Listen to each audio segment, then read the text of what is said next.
Mission Log, a Roddenberry Star Trek podcast. Episode 193. In Theory.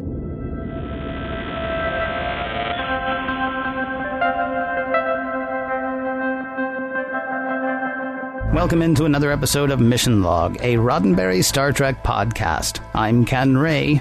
And I'm John Champion. John Champion is the kindest, bravest, warmest, most wonderful human being I've ever known in my life.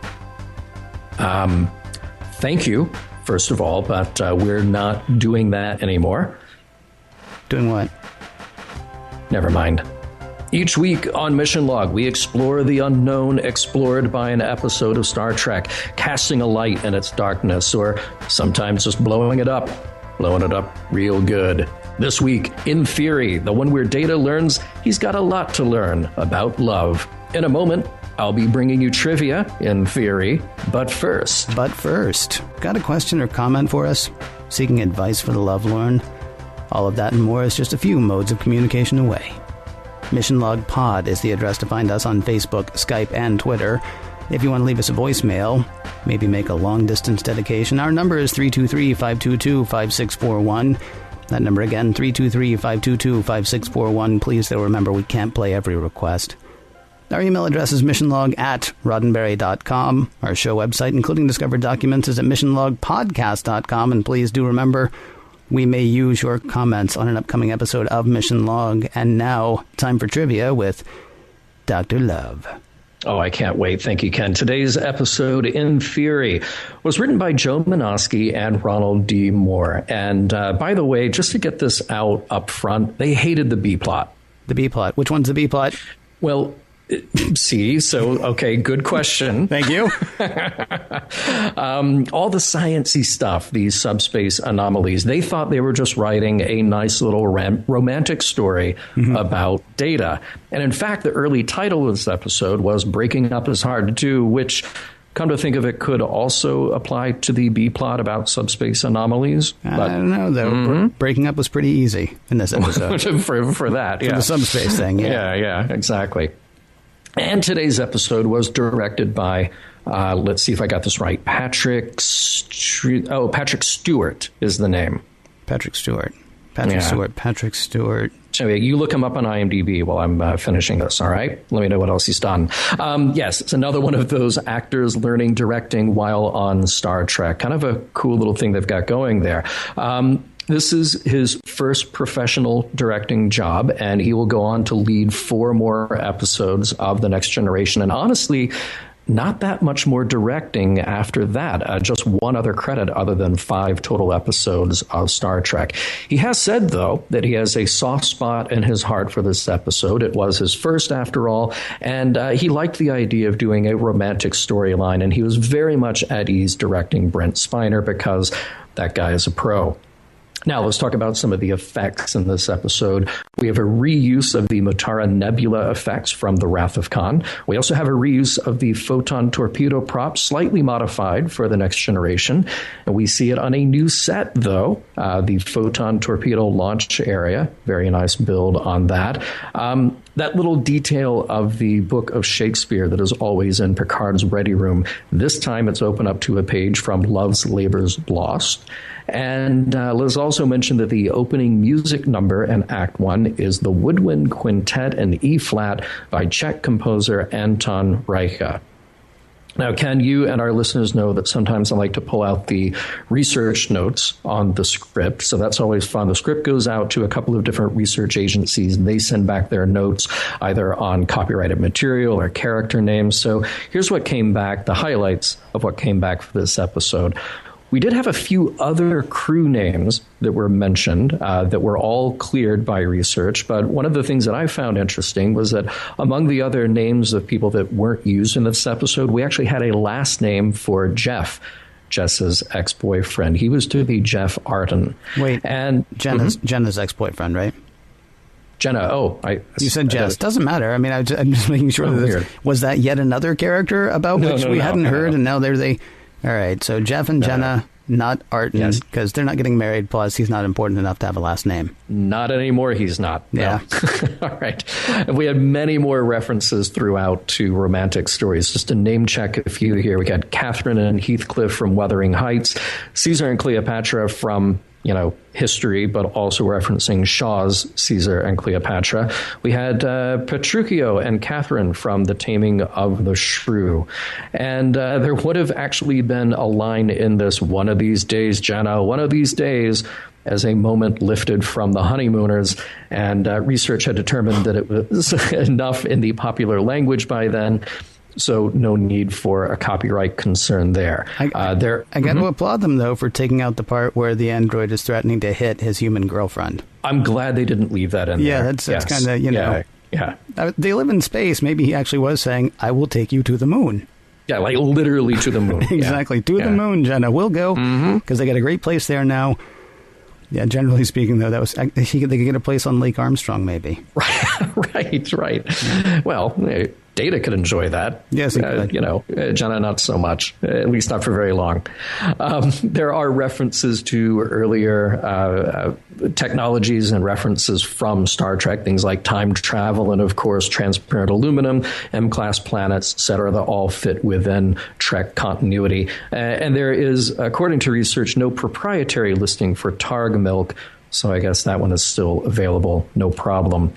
And let's talk about guest stars. We have an uncredited Georgina Shore as Lieutenant Van Mater. She actually has been in Star Trek twice before. There will be no more of Lieutenant Van Mater, I'm sorry to say. But you can also see her in Hell Comes to Frogtown, if you're looking for that title on VHS. We have Pamela Winslow as Ensign McKnight. We first met her in the episode Clues. Good to see a returning character in a small role. And finally, we have Jenna D'Sora, played by Michelle Scarabelli. Now, Michelle is from Canada. She got her start in a handful of B movies and quickly started appearing in TV guest roles in the 80s. She shows up as a regular in Airwolf as Joe Santini. She's on Dallas, Jake and the Fat Man. After Star Trek, she shows up on TV as well as in movies like the parody 2001: A Space Travesty, Shattered Glass, which starred Star Wars' Hayden Christensen as Stephen Glass. Of course, though, Michelle is best known for playing Susan Francisco in the TV series Alien Nation, which then led to more appearances in the Alien Nation TV movies. Her husband in that show, George Francisco, was played by Eric Pierpoint, who also has his own upcoming Star Trek guest appearances and will also meet another Alien Nation co-star of theirs, Gary Graham, in Star Trek Yet to Come.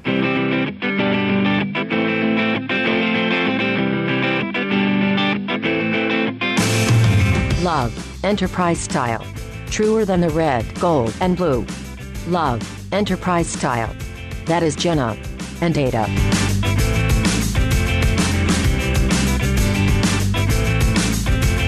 Prologue.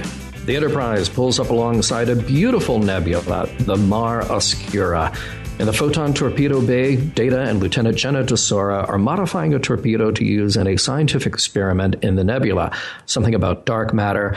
But Jenna is preoccupied since her ex-boyfriend bumped into her and asked her out to dinner, and she really wants the kind of love that won't hurt anymore. Data has heard this kind of thing before, and they had a little agreement going. If Jenna thought about going out with Jeff again, Data would remind her of all the reasons they split up in the first place.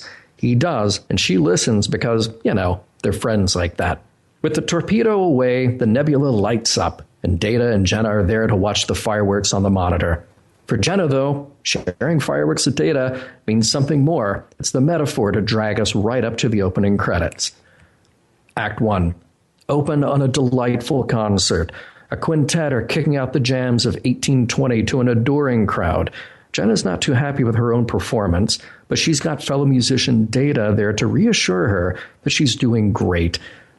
It also probably smarts a little since she sees Keiko from their band leave the stage to the adoring smile of her husband, Miles O'Brien. Later in 10 Forward, Miles and Keiko good-naturedly rib each other in the way couples do. Across the table, Jenna is mimicking a bit of that behavior herself with Data. The drinks are flowing, she's moving in closer to share amusing anecdotes and squeeze Data's arm. Nebula business is going along just fine. All sorts of things to explore, like some Class M planets, which may be really interesting since life could have developed in some very odd ways here. Data and Jenna are back to working on another photon torpedo. She's getting dreamy, thinking about old times of family and wishes she were back there. More to the point, she wishes she were in a fun, carefree place with Data, but he's not getting the hint, reminding her that time travel to the past is impossible regardless of what she may have heard about a former crew of the Enterprise. She thinks he's just great, funny, a caring friend, encouraging, kind. With Data not getting the hint, Jenna excuses herself, but before she leaves, she gives him a kiss, followed by a compliment on his being handsome, followed by a bit of a longer kiss on the lips because she's got her mind on a new romance. Act 2. When things get questionable, there's one place to go, and Data goes there to tend forward to consult with Guinan. She's mixing a new drink, but Data is preoccupied with the fact that he just got snogged in the torpedo bay. Guinan's a good listener, of course, and she basically tells him to search his feelings. On his way back to his quarters, Data is interrupted by Geordi LaForge holding Data's cat, Spot. Somehow the cat got out, even though there's no way he could have. Weird. But never mind. Data has more important questions for his friend, like should he date Jenna? Geordi is not too cool about rebound relationships, but maybe she's ready, but maybe she's not. But by that point, Geordi realizes he is totally the wrong guy to be giving dating advice to anyone. Deanna Troi is a good choice. She's urging caution that Data might break her heart, seeing as how she has emotions and he doesn't. He's been studying literature about life's sweetest reward, but he may need to go beyond his programming to make this work. Worf isn't much help. In typical Klingon fashion, it starts to sound a little kinky, then threatening. On to Riker, who gives about the most Riker answer possible. Yeah, she's hot. Go for it before I do. Then on to Picard, and Picard is not interested. So it's up to Data, and he decides to give it a go. He shows up at Jenna's place with a bouquet of flowers. She is delighted. She's not so delighted that Data has been blabbing to the crew about his and her personal lives. In a moment, Data tries to set a romantic mood. The lights dim. He tries to get cozy on the couch. She's intrigued, a bit more receptive, if hesitant, and is concerned only that this relationship may just be so much programming on his part. But he reassures her. The program is written just for her. She is the most important part of it. Who are we kidding? He had her at subroutine, and they kiss before heading to commercial. Act 3, back to the job at hand. The Enterprise is on course for one of those Class M planets, and Picard retires to his ready room. Strangely, his computer, teacup, and other ephemera have fallen to the floor through his desk. No holes to be seen, no foul play. Picard calls Worf, and neither of them can quite solve the mystery. Worf is ready to probably shoot whomever is responsible, but Picard just asks him to be cautious of anything weird. Data is painting in his quarters when Jenna shows up. She's got a gift, an acrylic sculpture sort of thing, which Data gladly accepts after giving it a critical analysis. She's a little chagrined and offhandedly remarks that he should go back to painting, which he does, which is the wrong thing to do. She's trying to get Data to be a little more sensitive to her presence and, the present. He clues in, finding a place to display the gift, then awkwardly resumes painting at her insistence. Quarrel averted, love is still exciting and new, but as Jenna leaves, she fails to notice that the bulkhead behind her temporarily phases out, revealing the conduits underneath. Back to the bridge for a moment. Arriving somewhere deep in the Mar Oscura nebula, Riker informs the captain that there is no Class M planet where there should be one. Act 4. Yep, still no planet, except for the one that is now in front of them. But no time to worry about it, since the Enterprise computer is warning of an atmospheric breach in the observation lounge. Good thing nobody was in there. It's kind of like a subspace distortion that opened up the windows and made a mess in there. No human could stack chairs like that. Returned to a portrait of romantic bliss, Data comes back home to Jenna's quarters. There's quick small talk about work, and then Data starts laying it on thick, real thick. He's been modifying his program, and Data doesn't seem like Data, really. He's smarmy, he's cheesy, he's got some rehearsed lines. Jenna is confused, if a little amused at first, but he keeps going. The lines are weird, and it's just not him. Data then shoots back with some verbal attacks from way out of left field, trying to instigate a lover's quarrel as if that is something they need to experience. She steers him away. They make it up with a kiss, but the kiss is a little cold. When Jenna asked what he was thinking at the moment, Data's positronic brain was working overtime on a bunch of different projects. A slice of that was for Jenna, but she kind of realizes now that he's an android. He's not going to be able to feel for her the way she feels for him. Back to the bridge. There's more weird stuff happening on the ship, incidents being reported from all over. Fortunately, no casualties. It's got something to do with subspace anomalies, but whatever that is, it's putting the ship at risk. Picard just wants to get out of there, but before anyone can make that so, Data's console starts to wink out and then back in. If that's not bad enough, there's decompression on Deck 37. Then in engineering, a control panel nearly shocks a man to death. The worst of the damage is between decks 36 and 37. Geordi and a couple of others, Van Mater and Thorne, go to check it out. Yeah, I just named them, but don't get attached, because before you can even spell Van Mater, we hear her scream, leading Geordi and Thorne to find her body embedded in the floor from the waist down. Act 5. Sorry about Van Mater. I told you not to get attached, but now we know what's going on. There is so much dark matter in this nebula that the normal fabric of space is disrupted. These disruptions pass through the Enterprise, causing physical tears and making parts of it wink out and then back into existence. Data can detect the anomalies at very close range, but the Enterprise is too big to navigate around them. It is decided that a shuttlecraft will lead in front, and its maneuvers will be copied back to the Enterprise. And just to make it super dramatic, Picard will pilot that shuttle going right over Riker's objections. The course is laid in, the engines are fired up, and Picard takes the wheel while the screen in front of him shows all the distortions he is avoiding. The Enterprise is right in tow, and it's all going perfectly according to plan until it doesn't. Picard's shuttle grazes one of those distortions, which knocks out a nacelle. He's able to hold on well enough by increasing his distance to the Enterprise, but at a certain point the shuttle is too hard to control, and it careens head-on to a distortion. O'Brien is at the transporter control just in the nick of time to beam Picard back to the Enterprise. Close enough to the edge, we give the Enterprise some gas and create a safe distance from the nebula. Time to head to a starbase for repairs. At home in his quarters, Data is setting the mood for a date with Jenna. When she arrives, she's a little distracted. He's ready to start dinner, but then she says those dreaded words, "I think we should talk." For Jenna, this is just not working out. She broke up with Jeff because he was unemotional, and then she jumped into a relationship with an android, not figuratively, literally. So she can't even. And Data doesn't really get it. He's ready for dinner, but Jenna just doesn't feel like hanging around. He asks if they're no longer a couple, and Jenna tells Data that sadly, they are not. In that case, he will delete the program he created for their relationship, then sit still in mood lighting, holding his cat. The end. Man, life's going to suck for Jenna for a bit, huh? No kidding. Yeah, because she's got to go to work tomorrow. Mm-hmm. And he's there, and he's forgotten everything. I mean, he'll know it, but he doesn't have, well, of course he doesn't have feelings anyway.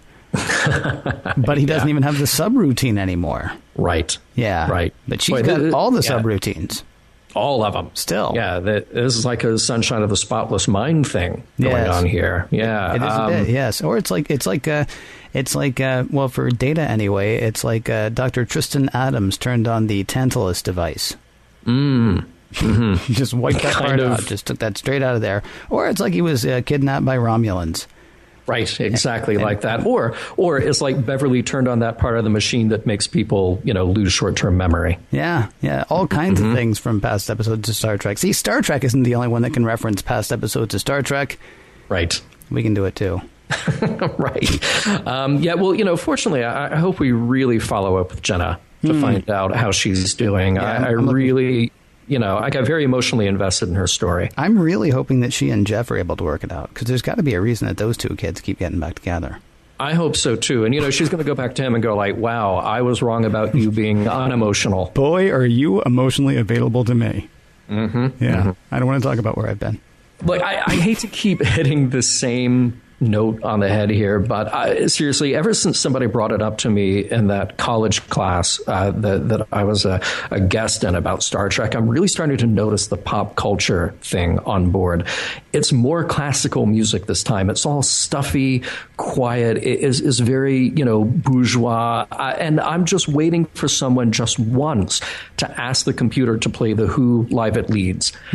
You know why? Because you want to know what I did? I watched this episode probably 4 or 5 times before recording. And at one point, I stopped after that moment in Act 1, and I put on the Who Live at Leeds because I needed to break it up. So long live the Ox, long live Moon. Yeah. I don't. Here's the thing. I'm with you. I don't understand. I mean, does nobody play rock music in the 24th century?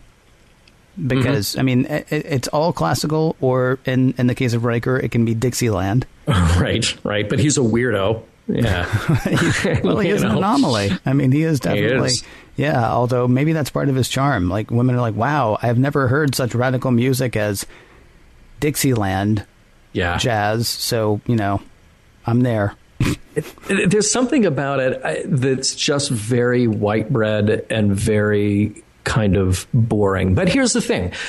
I get it. There is something that Star Trek is telegraphing to the audience about this very evolved, high-minded, very well-cultured group of people who are in Starfleet. So I get that.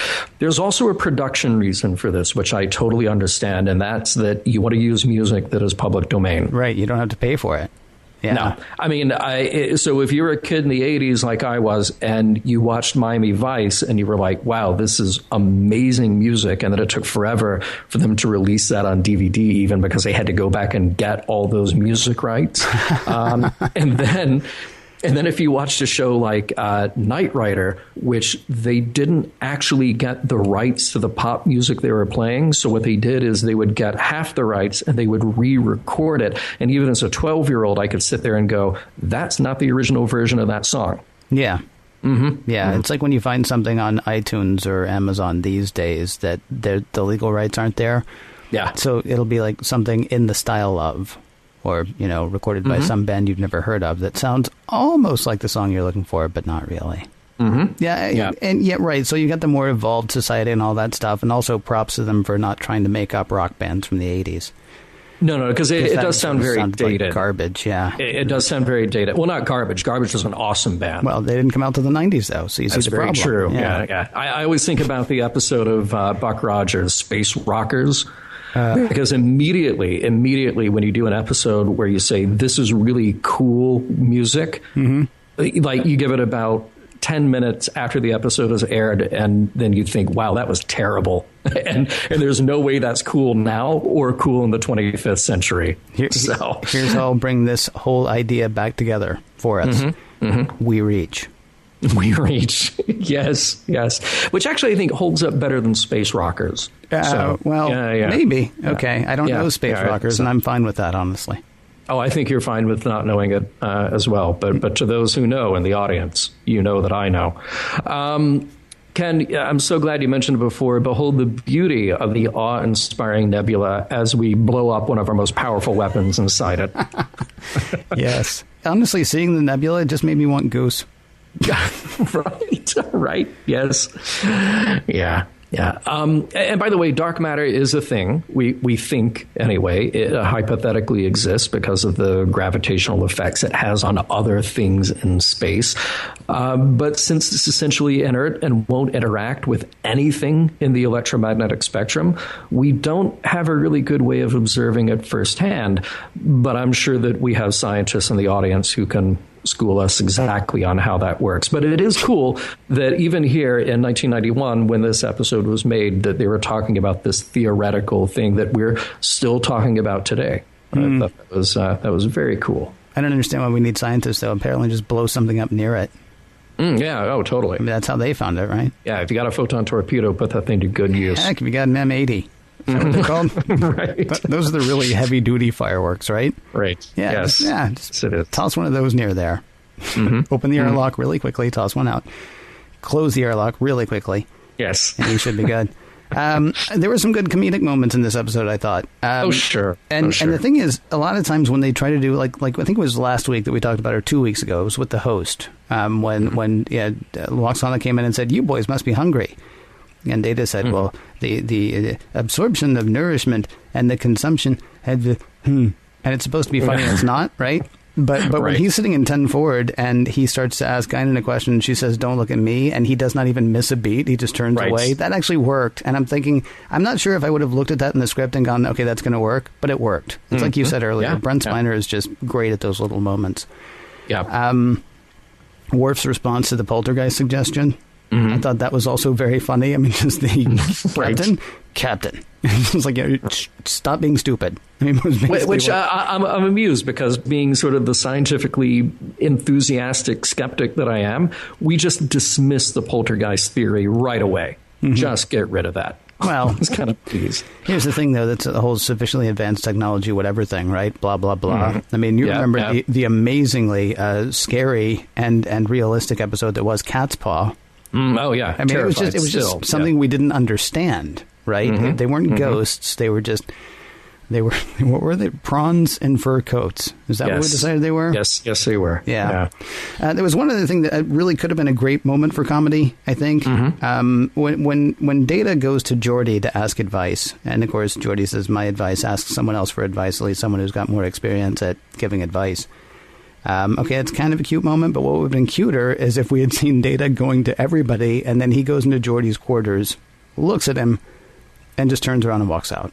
Right. Yeah. Was Star Trek not aware of what bad luck Geordi had with women? Do you have to go? Do you have to go back later and watch the whole thing again to go, wow, we really kind of screwed him on the whole on the whole relationship thing? Looking back. Yeah, I totally agree. Other fun little relationship stuff, the Miles and Keiko scene there in 10 Forward. Although I have to mention that, she says something about the pile of socks, and it's sort of a very contrived moment, but whatever. And she talks about grabbing them and throwing in the cleaning processor. And I thought, are you kidding? If I had a replicator, like you guys have a replicator, new socks every day. Every day, new socks. Yeah, that makes perfect sense to me. I do wonder then about their uniforms. Oh, yeah. Like, do they actually have to keep their uniforms clean? I mean, is that uniform, like, are you issued that uniform? Or do you get up in the morning and it's like, make me another one? Right. Because that's what I would do. Yeah, absolutely. Maybe today, maybe I'm feeling a little saucy today, and I will wear the scant.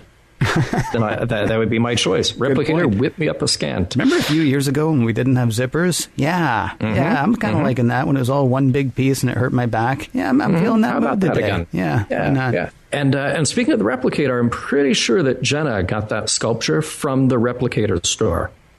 Either that or Spencer Gifts. Very true. Very true. It was probably the most dated thing in this episode. A lot of times you'll see hair that's totally dated or something like that. That was probably the most dated thing, I would think, in this episode. Oh, absolutely. Yeah. Captain Picard, why are you piloting the shuttle? Yes. I realize you're the captain. I realize you got into that position because you're probably good at certain things. Shouldn't Data have been there? Or anyone else? Yes, exactly. I have a hard time buying Picard as the guy who can best pilot the shuttle. I think we talked about this in, I'm going to go ahead and do it, Booby Trap. I think it was in that episode. Your argument then, because he was the one that piloted the ship out of, he bounced it off the one thing and off the other thing and got them out, right? And your argument then was, hey, why not have one of the people who does this every flippin' day do this instead of the titular best guy on the ship, right? Because unless he's spending a ton of time in simulators, he has got to be out of practice. Now, I know people say it's just like riding a bicycle. I can tell you, the last time I was on a bicycle, yes, I was actually able to propel myself. But when I was like 13 to 16, when I was riding my, 10-speed everywhere, I used to ride with no hands. I used to go so fast. Never wore a helmet, which was stupid, but it was the 80s. We didn't realize that your head could get hurt by hitting pavement. Right. I mean, I was totally in command of a bicycle when I was a kid. The next time I got on one, or the last time I got on one, I was able to stay upright, and that's about the best I could do. So yes, I could actually stay on the bicycle, but yeah, no. If Picard's not doing this all the time, hand this off to somebody else, please. Now, you say shouldn't they have sent Data? He does have a girlfriend. So what? You might. Picard's single.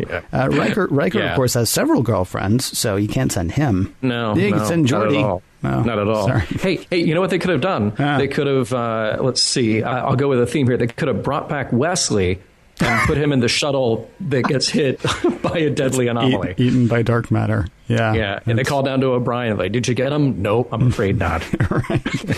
What are you kidding? You told me to take a break. Oh, did we do? And then you? Oh, too bad. I do kind of like the look that Picard and Riker exchange when Picard comes back onto the bridge after his little adventure in the shuttle, because you could read that look a few ways. You could read it as sort of like, hey, good job, I'm glad you made it back. Or you could also read it as like, you should not have been there in the first place. It's just a moment. Or, finally, done with the B plot. Yeah, right. Let's move on. Any number of ways you could have done that, yeah.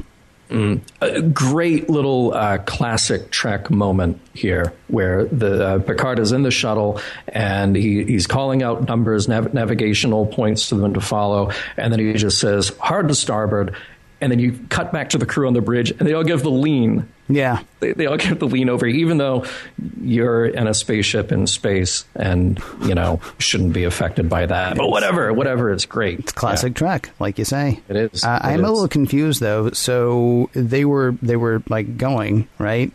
Mm-hmm. And then the shuttle hit the thing and it got worse and it exploded. But luckily they got the captain out.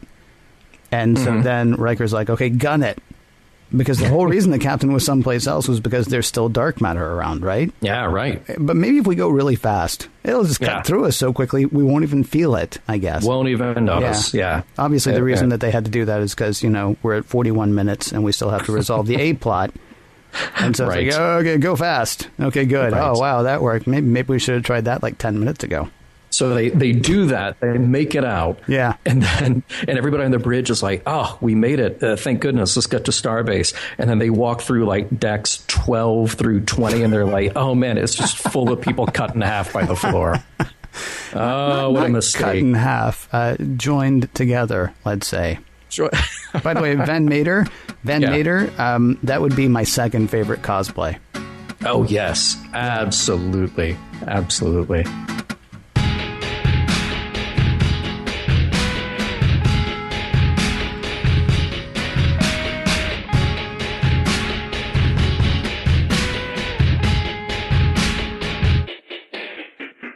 Ken should not make fun of Geordi's romantic life. Did not the guys decide that the computer is in love with Geordi? Because I am. I mean, she is. I mean, forget that I said anything.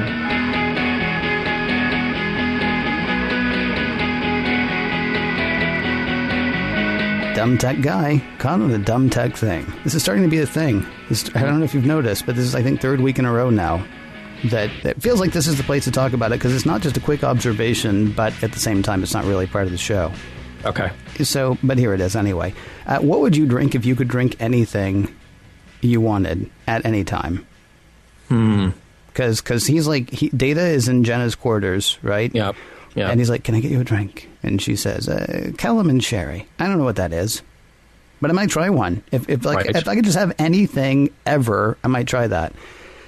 Which sort of goes back to the discussion that we had about the replicators in Data's day. We talked about what the value of a gift is when it's like, oh, well, here, this cost me absolutely nothing. I didn't actually have to go anywhere for it. I didn't make it for you. But here, right? Right. The foods we eat, the drinks we drink, they're often bound by our experience and our financial wherewithal. And financial wherewithal often binds our experience, right? So in a world where literally everything is on the menu, I mean, first, how are more people not obese? And second, would people still be like, I'll like a bologna sandwich and a beer because I can't. I mean, she actually says, I'm too tired to even think about what I want. And you're like, really, Jenna? Because that's literally all you have to do. You don't even have to think, but then you'd have to go to the store, or I don't have the ingredients. It's like, no, I can't even think about what I would want to taste.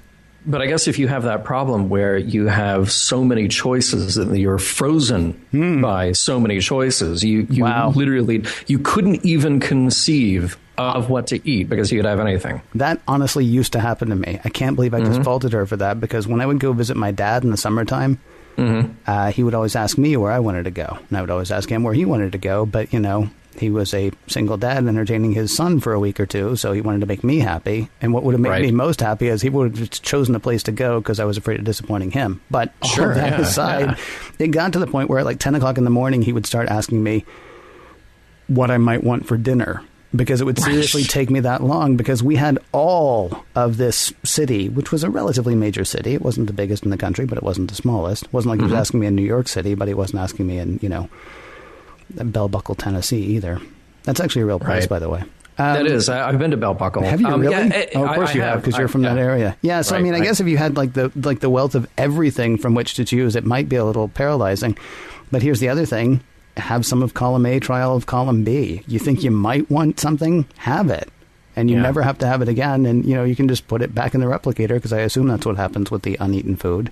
Well, it's sort of like going to the Cheesecake Factory. You know, you're just going to be so stuck. You're like, this thing is 30 pages long. Yeah, and the computer on the Enterprise is like, I've got 100 more of those where that came from. That's true. All 30 pages long. But see, what I would do is I would go ahead and order everything from column A and column B. I would try it all. And then apparently you can just tell maybe the transporter, like, hey, get all that food that I just gorged on out of my stomach. Because, that's gross. Well, you just beam off the ship and beam back on, but have it like replicate. The only problem is if it's working based on your previous pattern buffer, you're hungry again. Oh, that's no good. Yeah. And you may not remember having eaten either. All right. So on to more serious stuff. Okay. Are the B plot and the A plot the same plot? It's interesting to me that you say that they didn't want to do the B plot, because my assumption was that they were, in fact, the same story. The mysteries of the Dark Nebula are unknown to the crew, just as the mysteries of romance are unknown to Data. Both of them go ahead and just plow through it anyway. Things get troublesome. Both of them back out of it. And next week, it will be as if none of this ever happened ever.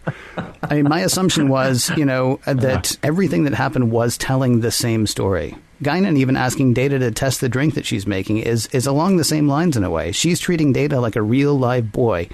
Right. And that's great for Data on some level. I do have to question Guinan doing that. But when the question, though, is too sweet, I mean, she is asking him for a response that he is in no way able to give. See also almost everything. Well, not everything, actually. Most of what Jenna wants, she gets from the Data relationship.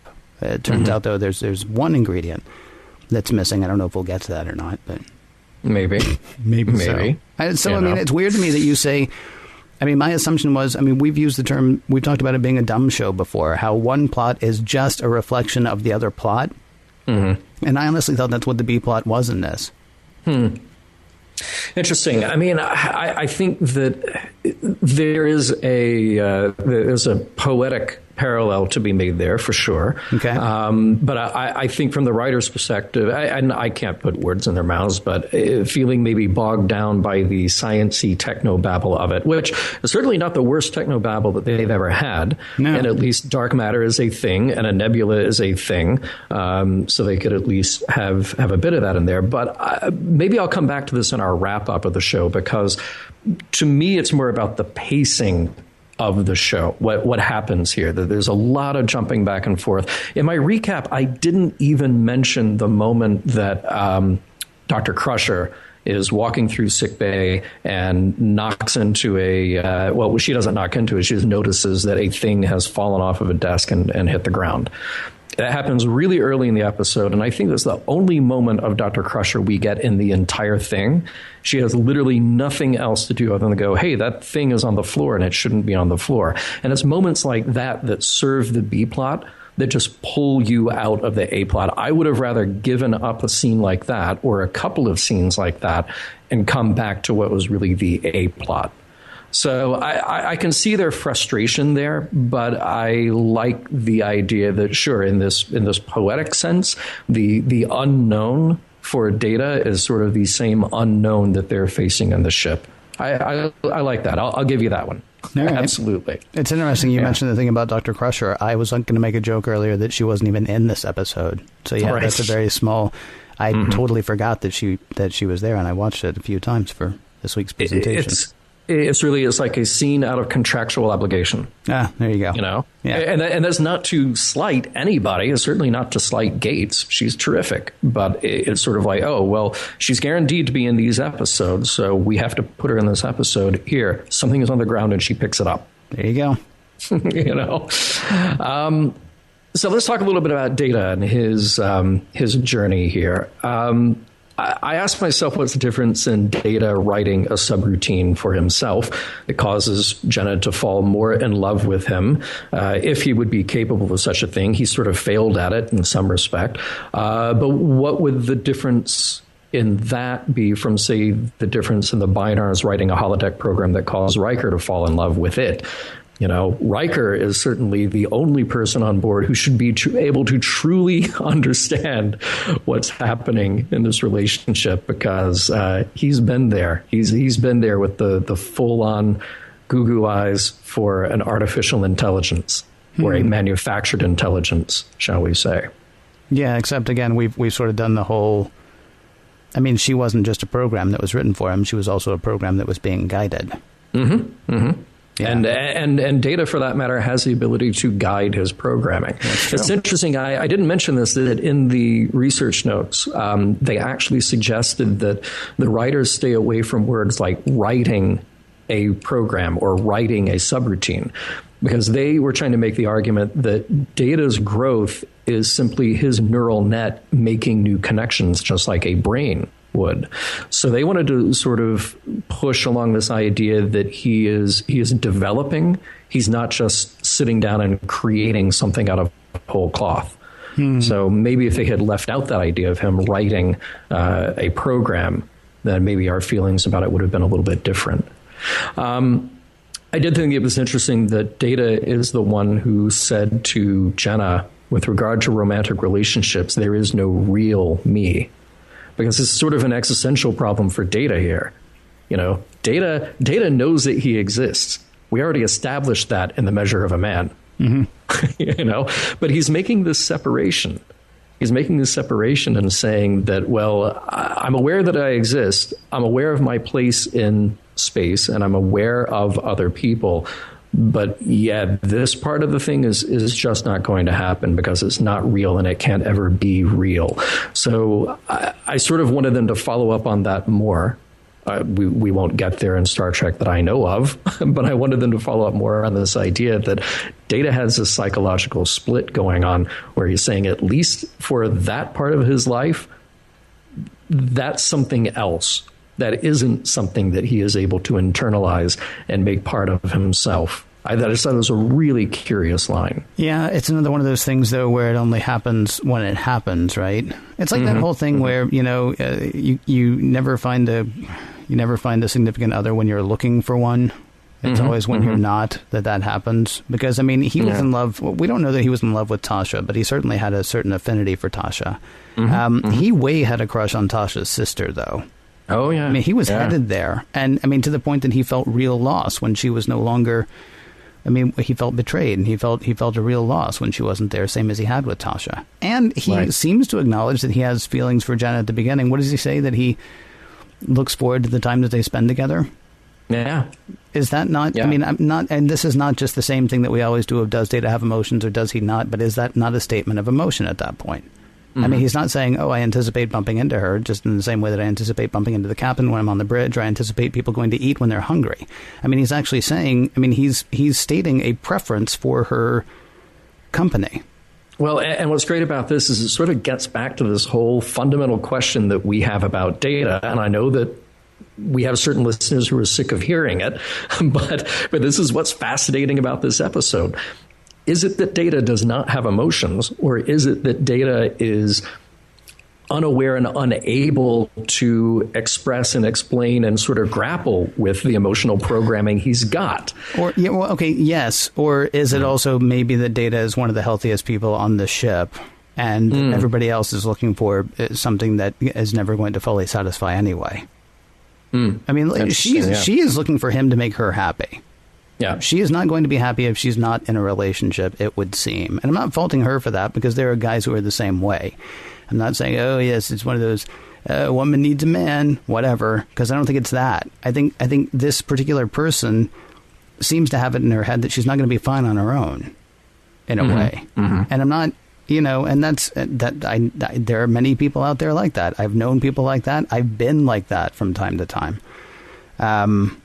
It's just, it's weird to me, because she says, I want somebody who's attentive. I want somebody who understands me. All of those things. And she gets all of those things with Data. And, what if they had stayed a couple forever at that point? Because obviously his needs are being met. Sure. And her need is what? She needs to be the center of his universe in a way. She needs to be, what did she say? I no matter what I do, no matter what I say, I can't reach you, not really. Right. What does that mean exactly?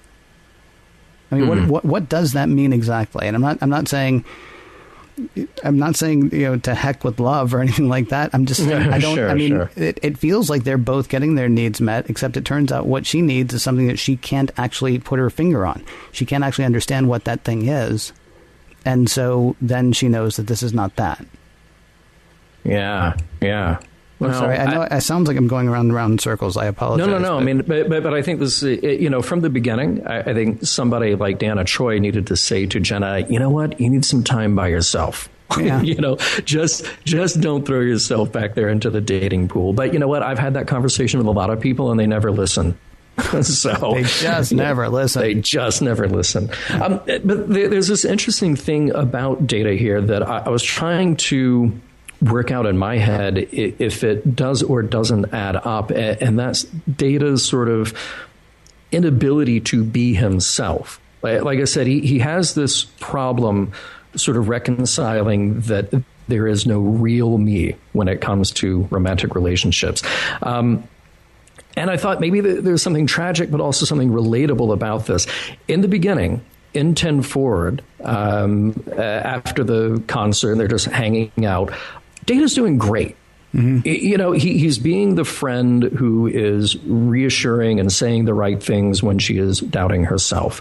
And when they're with the O'Briens, that is the Data that Jenna falls in love with. And he even shares that great wink with the O'Briens, which is, it's a calculated, programmed thing. But I think you and I could also argue that whenever we do that kind of thing as human beings, we're putting the punchline that we learned gets a reaction on a moment. Right. We're sealing that interaction with the right punctuation.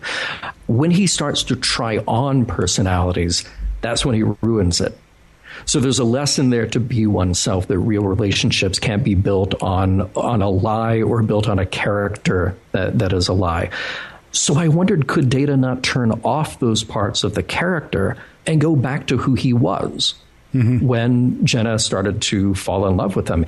He's different when he's talking to, say, Captain Picard, when he's at work and he's sitting in front of the console on the bridge. That's a different interaction. It's a different voice. It's a different demeanor and a different presence that Data has than when he's talking to his friends alone. He knows how to adapt, or at the very least, he knows how to turn on the right program. But again, he's a manufactured version of doing what we do, which is turning on the right program when we're in different company. Yes. Well, yes. He's a manufactured version, but so are we.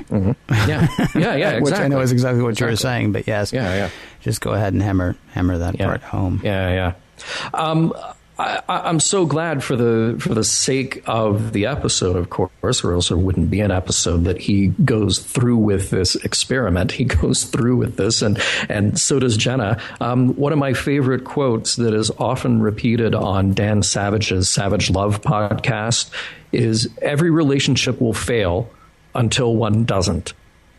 So I'm glad in that respect that Data went for it, and I'm glad he got good advice from the people around him. Maybe that's another lesson kind of within this, is listen to your friends, but maybe after you've listened to your friends, do what you think is right. Because he does get not necessarily conflicting advice, but different aspects of advice. And I think maybe Troy was the most correct and the most sensitive because she knows better than, say, Riker when it came to any of this. You know what we haven't talked about in a long time, though? There was the whole... What's that? The different personalities that went into Data's decision. I mean, yes, Troy definitely did give probably the most nuanced advice. But Worf's advice was also great, and it was very illustrative for Data. And I'm not talking about the part where he says, we don't woo, we conquer. But the part where he says, by the way, I take care of her, and believe me, if you hurt her, I'm going to take care of you. Yeah. I mean, the protectiveness for her, because you're right, most people are only concerned with, what's Data going to get out of this, or what's Data going to put into it. I mean, Deanna does say, hey, this is a real person here, so go carefully.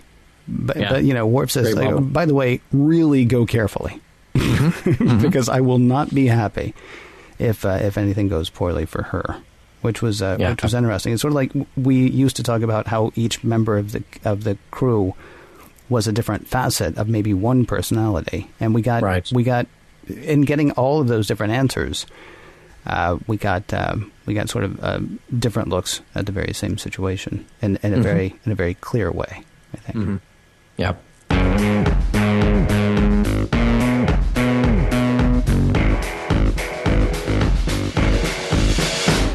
Khan and Spock die in a nebula. Jenna loses in love in a nebula. Captain Picard nearly dies in a nebula. The message in this episode is obvious. Stay the heck away from nebulas. In theory, we have reached the end of the episode, in theory. And we should have some things to talk about here, in theory. Like messages, morals, and meanings in the episode, and whether or not the episode holds up. Mr. John Champion, a.k.a. Dr. Love. Does the episode, in theory, hold up as far as you're concerned? In theory. I think for the most part, but this is one of those where it depends on what element you're saying holds up or doesn't hold up. So here's the thing. There are extraneous scenes, like I mentioned before, the bit with Dr. Crusher, and those extraneous scenes are there because of the B plot. So it makes the pacing a bit uneven. Just from a production standpoint, if they had really committed to the A plot and maybe given it another pass, I think this would have been one of the most remarkable episodes of Star Trek out there. The idea of exploring so much more about this potential emotional life of Data, or at least how he will learn to grapple with human emotions. So it's a little bit of a miss when it comes to that. But when you come around to the other side and you say, okay, well, given what they had, given the script that they had and the actors that they had, did they really make the most out of this? And are the scenes that work really worth exploring? And does that part of it hold up? I would say yes. There's something kind of strange here. You mentioned some of the funny bits. There's something a little bit strange about Data. Not just the moment where he's turning on this other kind of fake personality, but the very first time he comes over to Jenna's quarters and he adjusts the lighting and he sticks out his arm in this very robotic way to sit on the couch with her. And I'm of two minds about that. One, it is Data trying to learn and express what a romantic relationship looks and feels like. But it also seemed out of character even for Data. Yeah. Because Data is somebody who we have seen work and sort of pass himself off as almost human so many other times that this just didn't seem right. So it seemed like a moment that either the actor or the director or whomever decided, we'll play this for physical comedy. And it was little moments like that that I thought, okay, that's really inspired, that's really funny, but it also takes me out of what I know about Data and how I've seen Data act before. So, I think that's kind of a toss-up. Does something like that really help or hurt the episode? Is it a moment that we can kind of enjoy in the moment, but then you take a step back and say, that sort of goes against what I know of Data? But I think there are some great dramatic moments here. Maybe part of what's so heartbreaking at the end of the story is a couple of things. Like you mentioned, how awful to have to work with a former boyfriend or girlfriend anyway. Mm-hmm. So for Jenna, this is going to be really tough. And it's made even more tough because there's no satisfaction for Jenna that Data has even an inkling of the same feeling of heartbreak. Yeah. There is no company for that misery, at least not from the person who went through it with her. She'll have to go to Troy or she'll have to go to somebody else. And she's really going to be at it on her own. And then, man, the idea that Data just straight up deleted her program. and I thought that his handling of Kiva's Fajo was cold. Yeah. Man, this is really cold.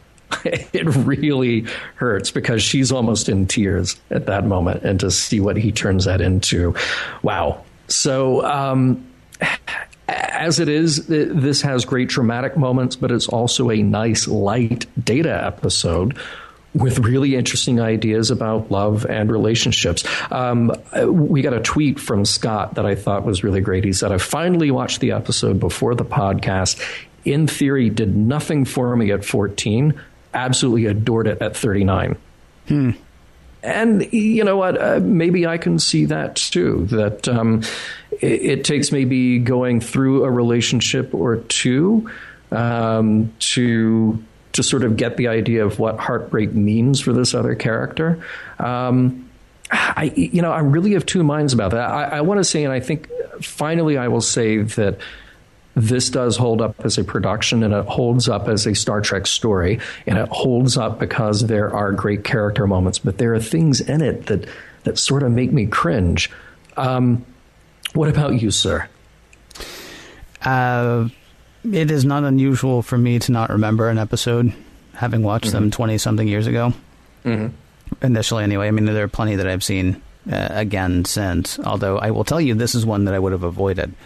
Act 1 has always made me completely uncomfortable to the point that I remember this episode. I remember Act 1 in this episode. It just has always made me the whole, where she's saying, oh, Data was so funny. Well, no, he wasn't. You're projecting. And she does such a great job of selling that, and it's so well written that I seriously, I actually stopped for the first viewing for this episode of Mission Log. I actually had to stop it and go do something else. It's always made me incredibly uncomfortable. Wow. But I do remember it, so maybe that's a selling point. I hate the lessons that she is teaching Data here. Which are? I know I said one thing, but I meant another. Get used to that, right? That kind of thing has always made me mental. I dislike when someone tells me something when they actually mean something else, and this is true in a professional relationship, and a romantic relationship, and a we're pals hanging out relationship. I hate that. And I also dislike when I say something and people disregard it, either assuming that I meant something else or that they know best. One of the greatest things in Hitchhiker's Guide to the Galaxy is when Arthur pushes the infinite improbability drive and he saves everybody. And Zaphod comes over to him and says, did you do that, monkey man? That was really great thinking. And Arthur says, oh, it was nothing. And Zaphod says, oh, well, forget it then. and that's it. And Arthur is actually very upset because he said it was nothing, but what he really wanted was more praise. And that is, what Jenna wants, despite the fact that she says, oh, go back to your painting, to somebody who is very literal in commands, he starts to go back to his painting and she's like, no, you don't understand. Well, actually he does. You just said completely opposite what you wanted. Right. That said, she is teaching him how to deal with humans. So maybe that's, maybe that's good. I don't know. The direction's a little wooden. Which is weird. Brent Spiner, you're right. He almost couldn't help but do well with Brent Spiner because Brent Spiner does great at these little character moments. There was a lot of other stuff that I was kind of like, that's weird. It's like he had the hardest time directing himself, it seemed, because when he makes the impassioned case for why he's the one to fly the shuttle. Sure. It wasn't really actually that impassioned. Now, you can also blame the writers because all he said was, my ship, I'm going to do it. Which is a very Captain Kirk way to be, honestly. Yeah, production-wise, it holds up fine. It's... I don't know. We're not really saying much, it doesn't seem to be. And the lessons that Data is learning are not lessons that I wish he was learning. I kind of almost wish that Jenna was learning something more in this episode, in a way. And I would reverse that, too, if it was a guy and it was a female android, or if it was a guy and just an emotionally unavailable human. Yeah. It feels like the person learning here is not the one who necessarily should. And I'm sort of envious that in the end of it, he can just go ahead and erase it all.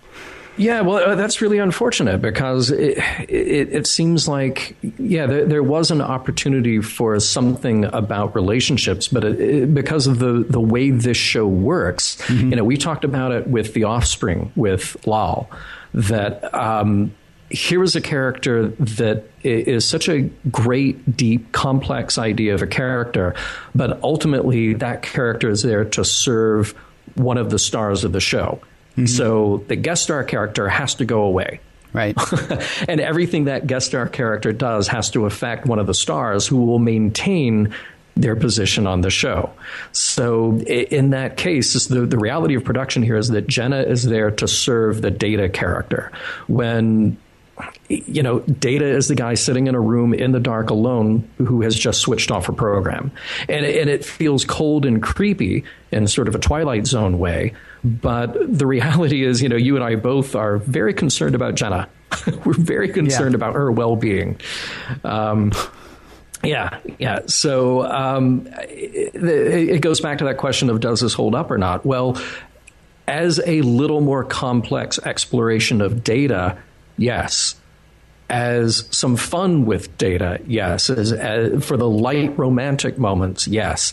But maybe there's something else here that the story is missing that, like I said, had it gone back for another pass, maybe had we dropped a couple of the scenes that were just things falling apart in the Enterprise, we could have squeezed in a little more nuance about what was going on. Maybe that's the shortcoming here. And as far as the acting stuff that we're talking about, I think that I think there's probably no doubt that in many cases, great actors can also make great directors. And maybe what was happening here is that Patrick Stewart is a man of many, many talents, but he's also thrown into a position with a very strong actor that he has a very good working relationship with anyway.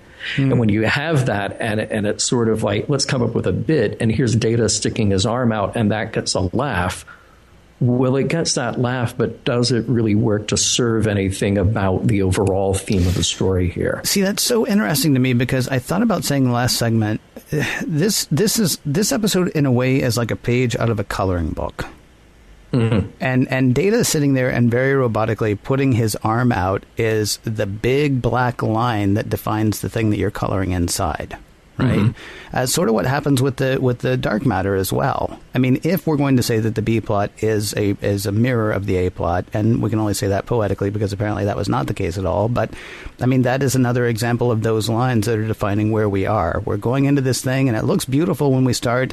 And then we get inside and things are kind of weird, but it's still kind of interesting. And then as we're headed back out of it, it's actually very destructive, or can be. And you have to be really careful. I mean, it feels like even the robotic nature of Data was an illustration of what's going on with Data. I mean, she's literally dating a robot. I mean, and you're right. The character should be able to do better. We've seen Data standing there with his knee up on a console before, the way Riker does. I mean, we've seen him act more human. But we need to really hammer home the part that what's going on here is wrong. Not because it's person and machine, but because he's emotionally unavailable and she's looking to be attached. Yeah, very true. What about actual messages, though? Are there intended messages, do you think, or any that you have found and want to pick out? There's something about the tragedy of what Jenna says. Sometimes people blindly make the same mistake again and again. It's one thing for people to give advice to others, particularly when it comes to their personal and romantic relationships. And I think we know that 99% of the time, people don't or can't objectively listen to that advice and say, you know what, you're right. I'm going to not fall in love with this wrong person.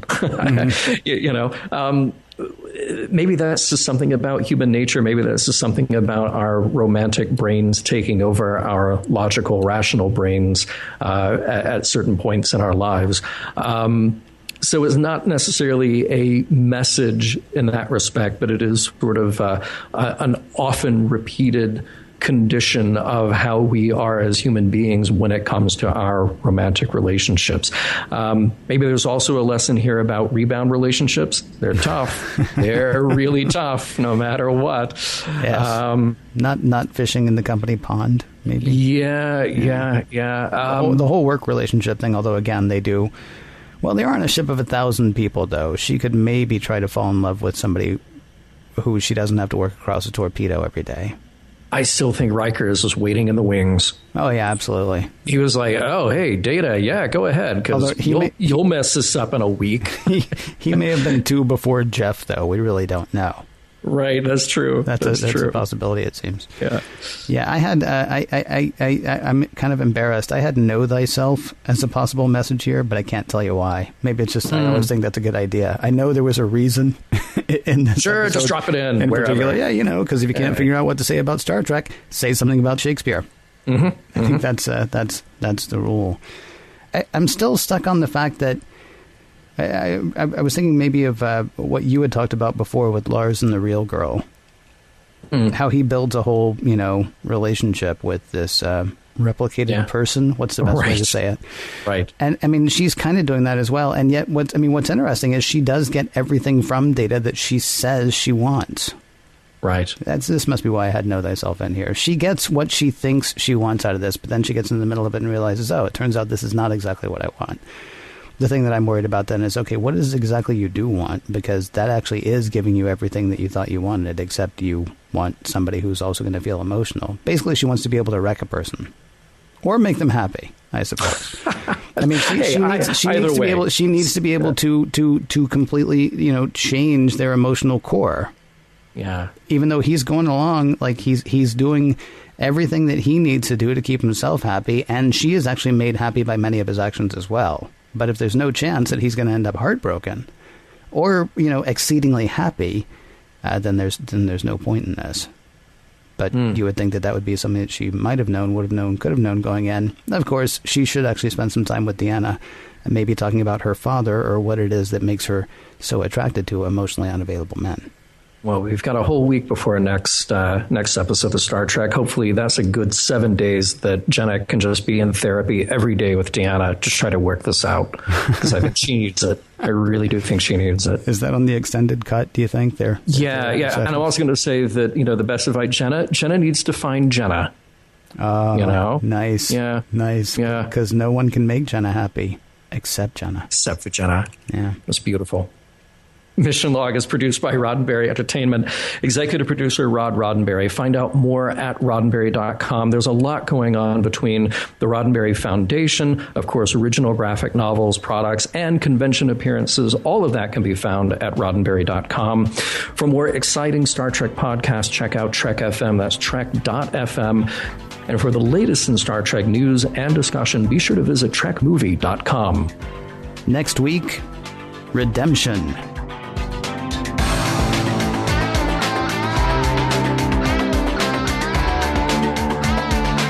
Some of the music for Mission Log provided by Warp 11, online at warp11.com, and from the album Messages by Key Theory, free to download at kitheory.com.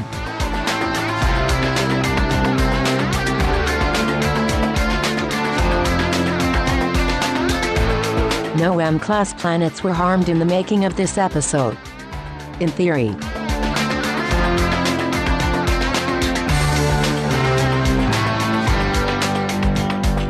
And transmission.